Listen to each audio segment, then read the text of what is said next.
Assalamualaikum warahmatullahi wabarakatuh. Balik lagi di channel gua Andre Mulyadi 02. Kali ini gue pengen konten lagi bro. Jadi gimana keseruannya, tetap enjoy di channel gue bro ya.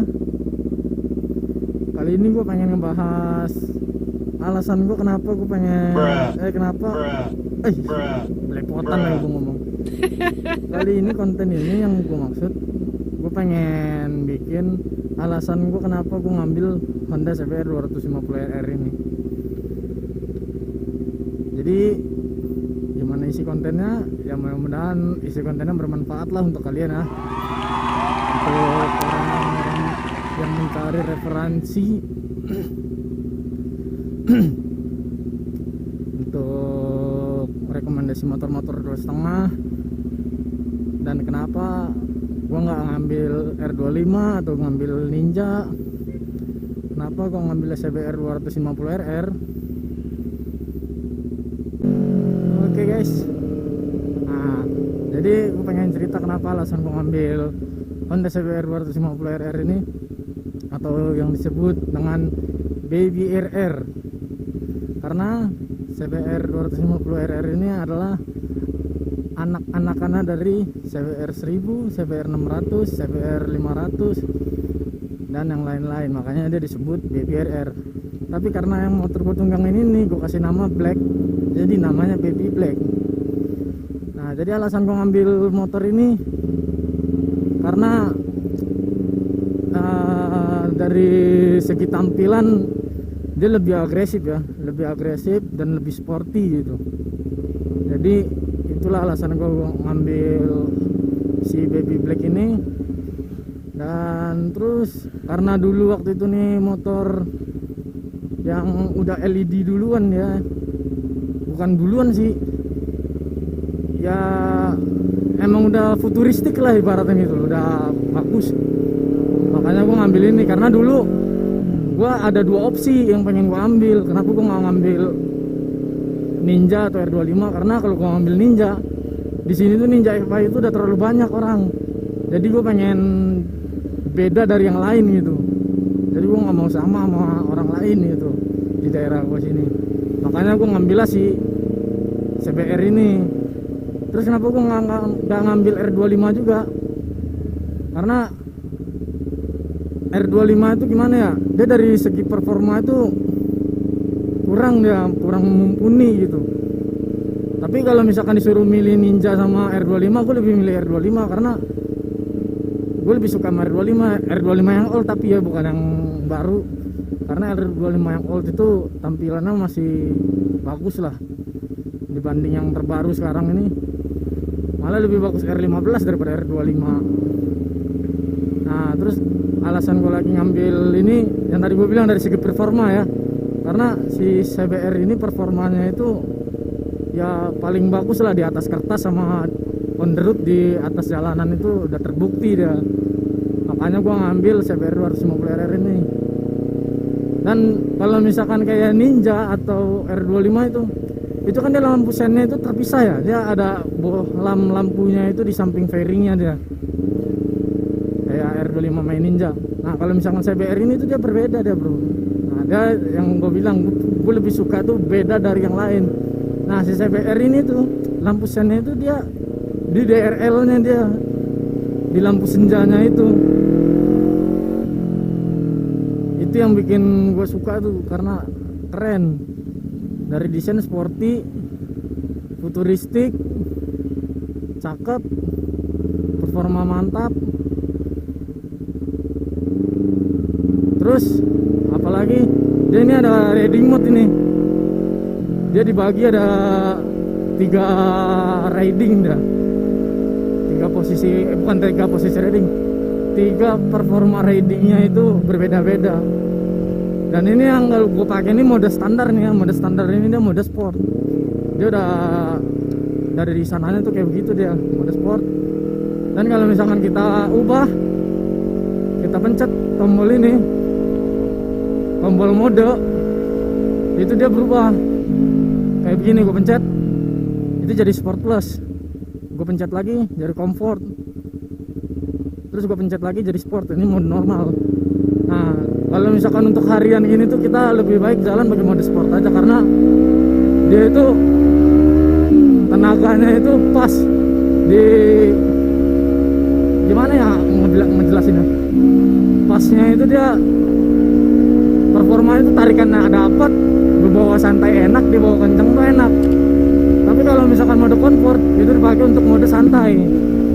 Nah mode santainya itu untuk jalan-jalan pelan lah, ibaratnya kayak misalkan lu pengen nikmati perjalanan, lu lagi touring, nah lu malas pakai bukaan gas yang terlalu kenceng gitu, nah itu lu pakai mode comfort itu udah paling cocok, itu udah paling pas.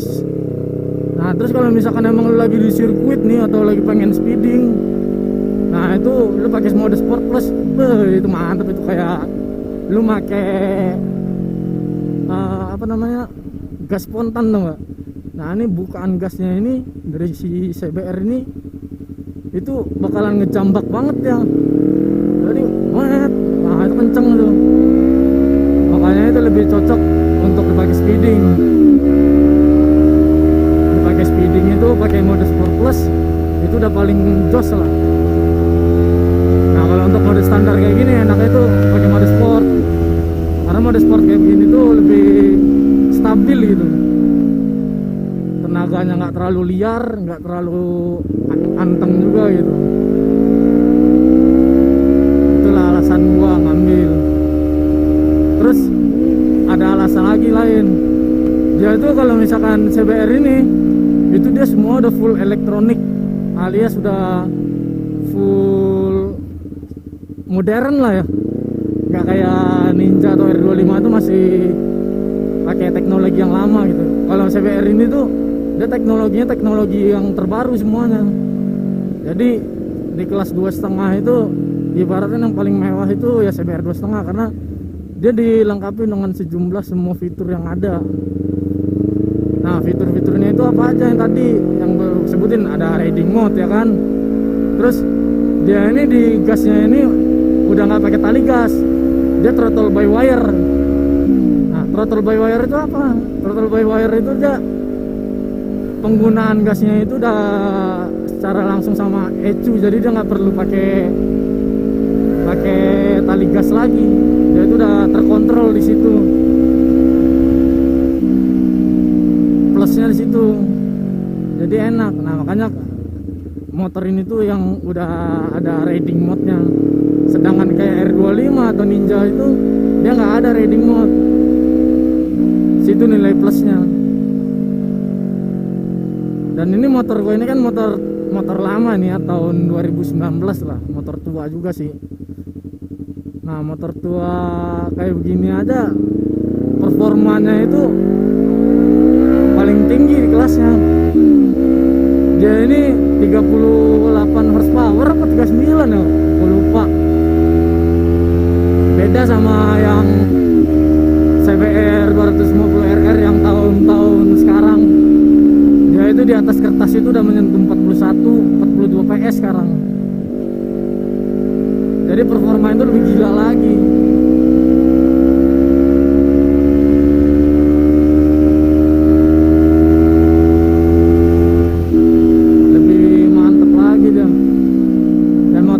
Motor tipe paling standar lah ini bro, tipe paling standar 38 PS.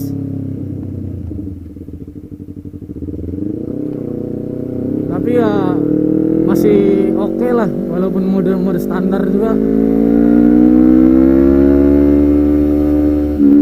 Terus apa lagi ya fitur dan kelebihannya ya, aku bingung juga kalau sambil jalan begini sih. Karena aku sambil fokus jalan, sambil fokus konten juga, jadinya beradu gitu.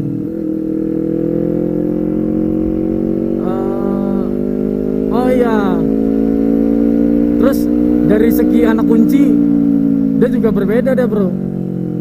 Nah di CBR 250RR ini dia itu kuncinya ini dia itu beda, nggak kayak R25 atau Ninja itu kuncinya itu masih kayak kunci-kunci motor-motor matic kalau nggak salah itu. Soalnya gue juga belum pernah lihat juga sih, belum pernah lihat motor-motor Ninja atau R25 juga secara langsung kan.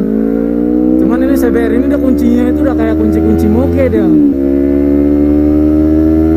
Nilai plusnya di situ juga.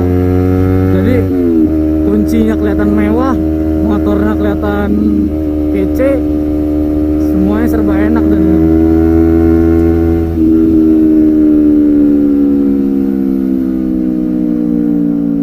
terus apa lagi ya? Ya paling sebenarnya minusnya itu juga cuman di bahan-bahan pabriknya aja sih. Masa motor bagus kayak begini tuh dia masih pakai ban sabun gitu loh. Jadi bawaan pabriknya itu pakai IRC Rottweiler. Nah itu ban standar paling parah itu di Honda itu.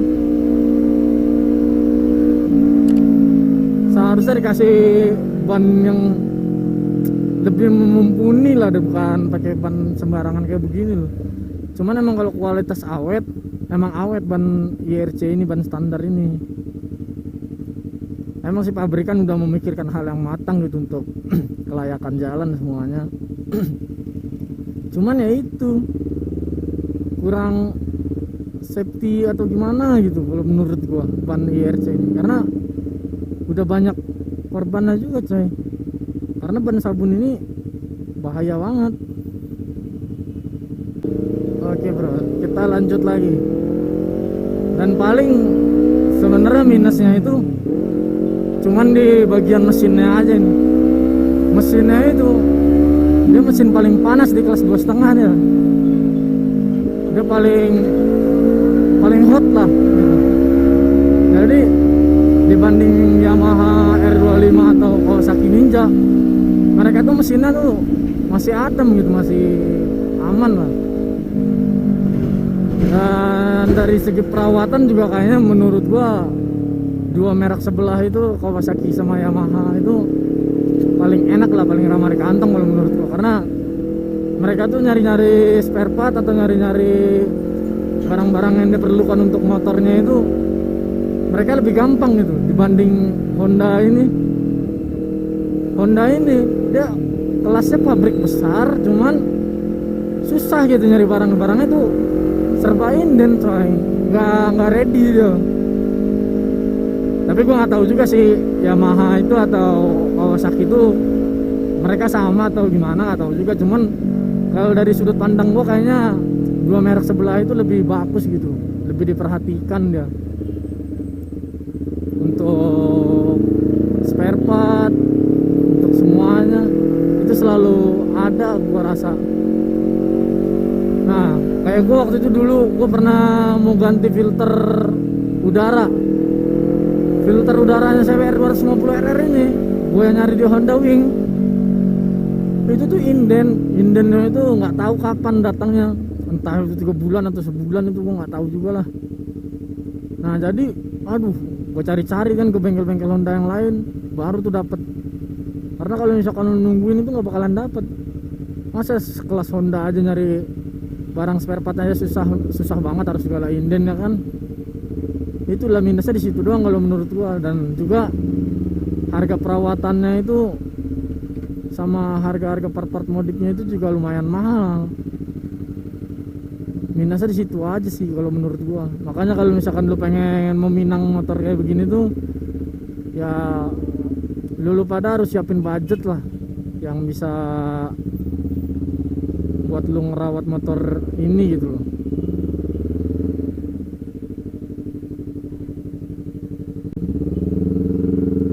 Siapin budget lebih, karena yang tadi gua bilang dia part-partnya itu, spare partnya itu mahal. Dari oli atau jasa servisnya itu aduh bener-bener nguras kantong bro. Yang mahal itu spare partnya itu misalkan kayak filter oli. Nah filter olinya CBR ini tuh mahal banget coy. Itu di harga 250.000. Beda sama yang punya Yamaha. Ini aja kok sekarang pakai filter olinya aja nih punya Yamaha coy, Yamaha R25. Karena dia masih PNP, dia masih cocok sama motor ini. Nah itu gua udah 2 kali gua pakai filter olinya CBR ini. Itu harga 250.000, udah 500.000 gua tuh ganti, buat ganti filter oli doang. Belum ganti olinya, belum jasa bongkar pasang, jasa servisnya. Wah gua waktu itu bisa udah kena 500.000 lebih untuk ganti-ganti itu doang. Bodo amat gua ngambek, bodo amat gua ngambek, bodo amat. Bodo amat. Kayak parah lah. Udah gitu, aduh, mekanik Honda itu pasti ada aja yang bikin ngerusak atau ngilangin baut gitu. Itu udah parah banget itu, sumpah coy. Udah gitu, mekanik Honda itu juga menurut gua kurang ramah anjing itu. Kesel juga gua. Jadi kata kasar kan gua jadinya.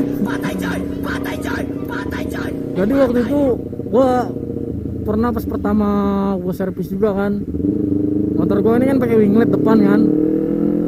Nah dia bongkar fairing itu kan, waktu itu kan ganti filter oli.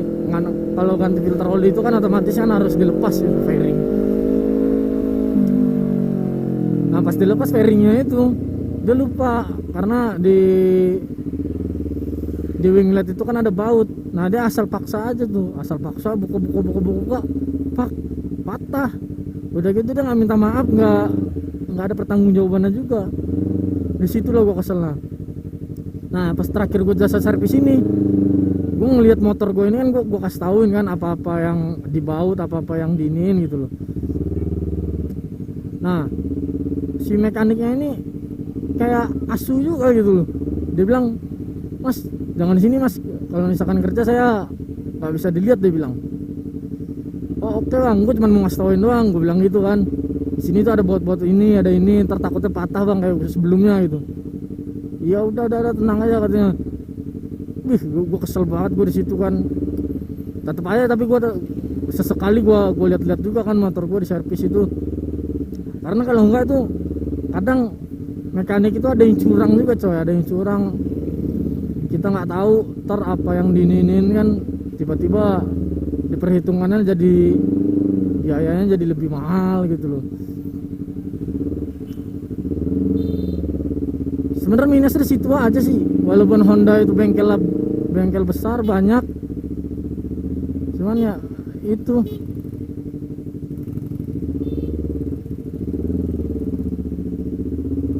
tetap aja ada kurang. Aduh gimana lah, pokoknya kayak begitulah, susah buat dijelasinnya. Karena ini jatuhnya aib Honda juga ini sebenarnya sih.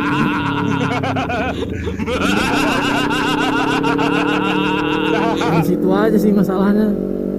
Selebihnya recommended dari segi tampilan, karena kalau dilihat dari samping ini motor CBR 250RR ini hampir mirip kayak Ducati coy. Serius kayak Ducati Panigale. Kalau dilihat-lihat sekilas itu, kalau diperhatiin banget ya beda jauh lah. Cuman sekilas itu dia mirip, dari bentukan bola lampunya itu dia mirip kayak Ducati ya. Dan tampilannya sama-sama sporty kan, karena Ducati itu kan tampilan sporty banget dia itu. Nah jadi ya itulah alasannya. Jadi thank you guys ya udah nonton sampai sini. Semoga nanti kalian yang nonton meninggalkan like dan tinggalkan komen juga, dan yang paling penting di subscribe juga ya, agar gue semakin semangat lagi dalam mengupload konten dan memberikan informasi-informasi yang menarik. Dan satu lagi bro, ini tuh juga motor CBR 250R ini, dia ini terlahir emang dengan dari DNA nya balap dia ini. Jadi DNA nya tuh balap banget gitu. Jadi makanya performanya itu dari akselerasi sama top speednya itu bagus lah di kelasnya. Dan dia juga posisi ridingnya benar-benar sporty banget. Jadi dia benar-benar nunduk. Jadi motor ini nggak recommended untuk harian. Cocoknya ini makanya untuk balap atau untuk sesekali gitu. Karena posisi ridingnya ini dia nunduk.